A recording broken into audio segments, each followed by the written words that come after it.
Армысыздар, құрметті көрермендер, Өркен медиа телеарнасында Балқаш өңірінен және оның аймағынан келіп жеткен соңғы ақпараттар легі.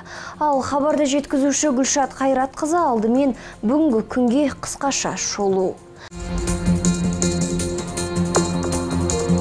Жылы мекен үйсіз, күйсіз жүрген жандардың баспанасына айналған орталыққа 5 жыл толды. Аурулар болса оларды мынау емханалар арқылы жаңағы дәрігерге қаратамыз. Қысқы спорт, қалада мұз айдынын құю жұмыстары басталды.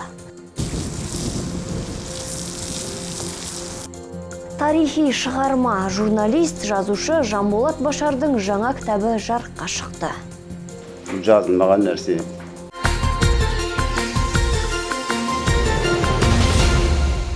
Қала бойынша 4 мектепте жөндеу жұмыстары жүргізілуде. Мемлекет жұмыспен қамту жол картасы бағдарламасы бойынша қаржы бөлді. Ағымдағы жұмыстарға мамандармен бірге жұмыссыз азаматтар да тартылып отыр. Жалпы 10-нан астам адам еңбекпен қамтылған. Толығырақ келесі сюжетте. Құрылысшылар нөмірі 4-ші мектептің еденін ауыстырып, жылу жүйесін жаңартуға кіріскен. Олардың арасында жұмыспен қамту орталығы арқылы еңбекке араласқан 12 тұрғын бар. Соның бірі Руслан Жүсіпбеков. Мұнда сантехниктің қызметін атқарады. Айтуынша, соңғы 5 жылда жұмыспен жолы болмапты. Ақысын толық төлемей алдағандар көп болған. Теледидарларда хабарламаны көріп, орталыққа жүгіндім. Ал осында жұмыс жасап жатқаныма 2 ай болды. Мұнда бәрі жақсы. Жалақымды ай сайын уақытысында төлеп тұрады. Еңбекақым 40 000 теңге. Өзімнің көңілім толады. Мамандар мектеп ішіндегі жылу құбырларының барлығын пластиктен темірге ауыстыруда. Өйткені осыдан 10 жыл бұрын орнатылған пластиктердің сыртқы қаптамасы ыстыққа шыдас бермей ашыла бастаған. Пластиковых труб на металлические. Пластик құбырлар осындай күйге түскендіктен біз оларды темір құбырларға ауыстырудамыз. Өйткені темір ыстыққа шыдамды келеді, және жылу бөлуі де пластикке қарағанда жақсырақ. Оқушылар болса жөндеу жұмыстарына байланысты ғимараттың 2-ші бөлігіне ауыстырылған. Десе де қазір жұмыстың жартысы артта қалды. Сол себепті жылу жүйесі жасалған сыныптарына қайта оралуда.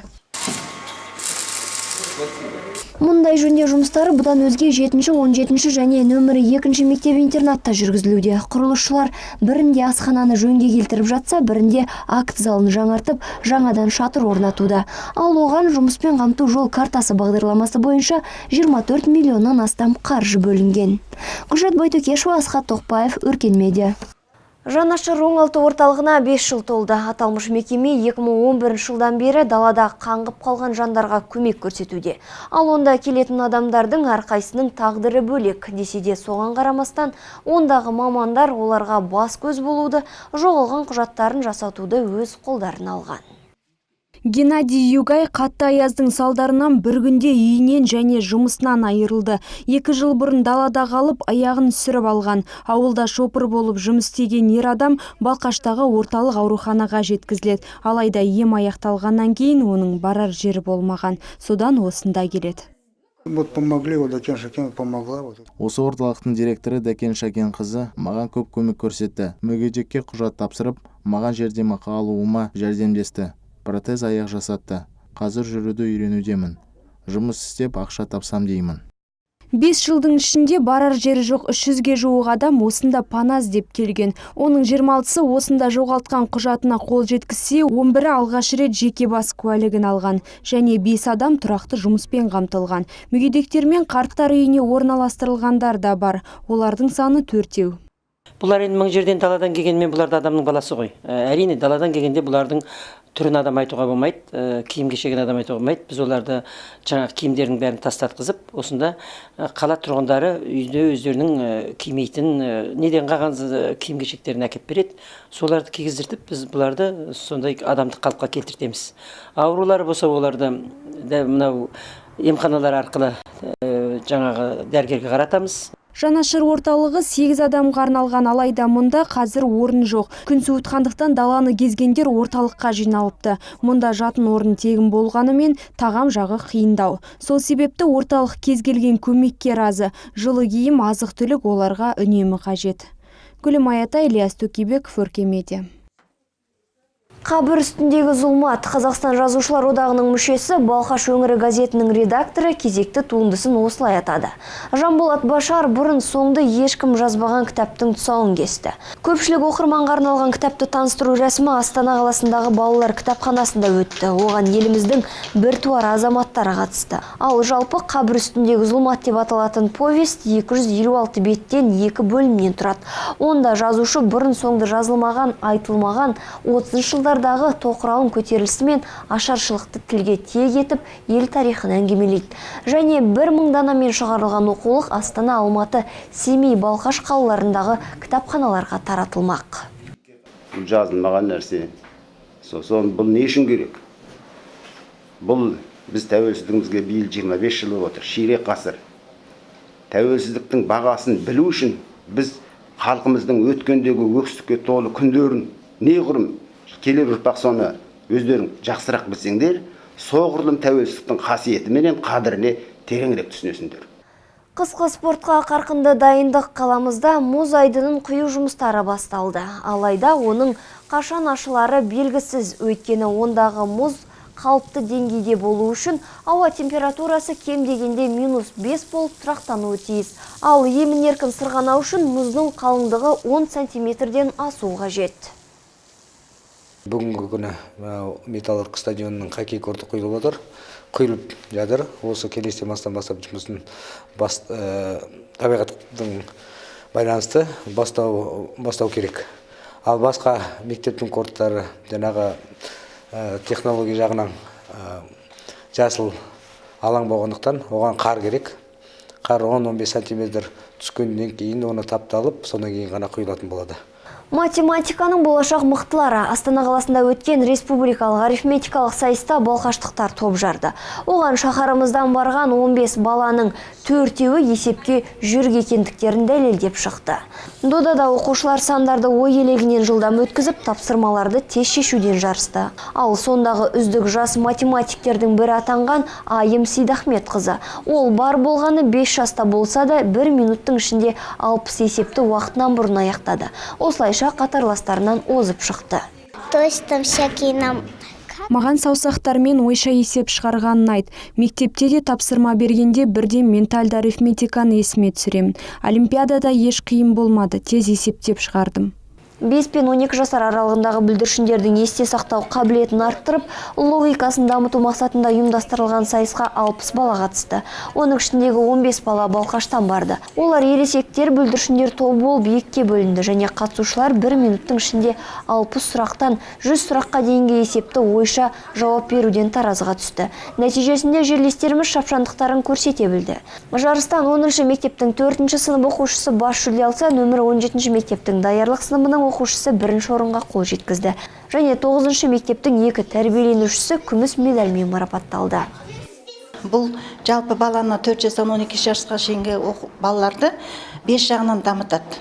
Ойлау қабілеті, есте сақтау қабілеті, мынау саусақтардың моторикаларымен жұмыс жасау арқылы бала дамып, ойша мыңдаған таңбалы сандарды ойша есептеуге, калькуляторсыз бұрын есептеуге сондай қабілетке жеткізеді.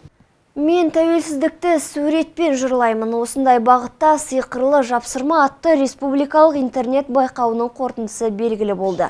Онда қалалық өнер мектебінің 3 суретшісі жеңімпаз атанды. Мәселен, мына бәйтерек картинасы бас жүлденің иегері, оның авторы Аделина Демьянова. 8 жасар оқушы оны 1 ай бойы қатпарлы қамырдан жасап бояп шыққан.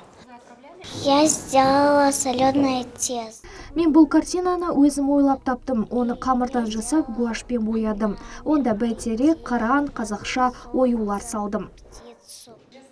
Сонымен қатар ел тәуелсіздігін қолөнермен жеткізген 100-ден аса кішкентай суретшінің ішінен Гаухар Құрманғазының, 8 жастағы Тимур Рагожиннің, Ангелина Куменканың туындылары 2-ші орынға лайық деп танылды. Менің жұмысым ермексіздің беделді жұмыс. Мен гүлдерді жақсы көремін. Сосын біздің қаламыз гүлдерге толып тұрсын, әдемі болып тұрсын деп сөйтіп жасадым. Суретшілердің кіші буын өкілдері жарыста бақтарын сынаса, үлкендер Алматыға шеберлік сағаттарына барып келді. Онда 3 қыз сурет әлемінің қыр-сырын меңгеріп, жаңа дизайнермен танысты. мастер-класс нашивка. Бұл шеберлік сағатына мені білгенім көп болды. Қиялға ерік беріп, түрлі суреттер салып, газет, журнал қиындыларынан картиналар жасадық. Қар жауып қыс келмесе де ерте жеткен саршұнақ аяз сыртқы киімдерімізді гардероптан шығармасқа қоймады. Мамық жүнді сырт киімдер мен күзендер кеудеге жылы, бірақ бір қиындығы оларды тазалау. Осы орайда химиялық тазартуға берген дұрыс па, әлде үйде тазалау оңай ма? Оны біздің Гүлім Аятай тексеріп көрді. Татьяна Голубева химиялық тазалаумен 4 жылдан бері айналысып келеді. Бүгін оның қолына ерлердің күртешесі түсті. Ал оны тазалау үшін алдымен маман киімнің кір болып қалған жерлерін арнайы сұйықтықпен ысқылап сүртеді. Содан кейін 10 минуттың ішінде кір машинаның көмегімен жуып алады. Айта кетерлігі, бұл кір жуатын аппарат үйдегіден өзгеше, өйткені құрылғы сусыз, тек реагент қоспаның көмегімен жұмыс істейді. Затем производится сушка. Киімнің түсіне қарай қоспаларды ауысып отырады. Майлы дақтарды кетіру үшін арнайы сұйықтықтарды қолданамыз. Сондықтан да сыртқы киімдерді үйде тазалауға кеңес бермейміз. Себебі күртешені құртып алуларыңыз мүмкін. Әрине, химиялық тазалау қалтаны көтере бермейтіні анық. Ол үшін кем дегенде 3000 теңге қажет. Сондықтан қаржыны үнемдеу мақсатында мамықтан жасалған сырт киімдерді үй жағдайында да тазалай аласыздар. Мәселен, ондай киімдердегі дақтарды, кірлерді ыдыс жуатын сұйықтық арқылы кетіруге болады. Бірақ бір ескеретін жайт, күртешені кір жуатын машинаға салмас бұрын оны ішкі жағына айналдырып алу қажет. Қазір машинаға киімді саламыз. Сонымен бірге естеріңізде болсын, мынадай доптарды салатын болсақ, киімнің мамықтары көшіп кетпейді. Сонымен бірге күзеннен жасалған тонды да өзіміз тазалауға болады. Ол үшін бізге бар болғаны крахмал керек. Және оны тонға сеуіп, щеткамен уқалап жіберсеңіз, тонның жүндері үрпейіп шыға келеді. Күзеннің жылтыр рең беруін қаласаңыз, суға бір тамшы сірке суын құйып, губканың көмегімен былайша тазалаймыз. Енді бізге бөлме температурасында кеп тұру ғана қалды күзенді. Біздегі барлық пайдалы кеңестер осындай. Назар салғандарыңызға рахмет. Гүлім Аятай, Ілияс Төкебеков, Өркен Медиа. Бүгін келіп түскен ақпараттар легі осындай. Біздің арна күн сайын қосулы болсын, ертеңде айтарымыз бар.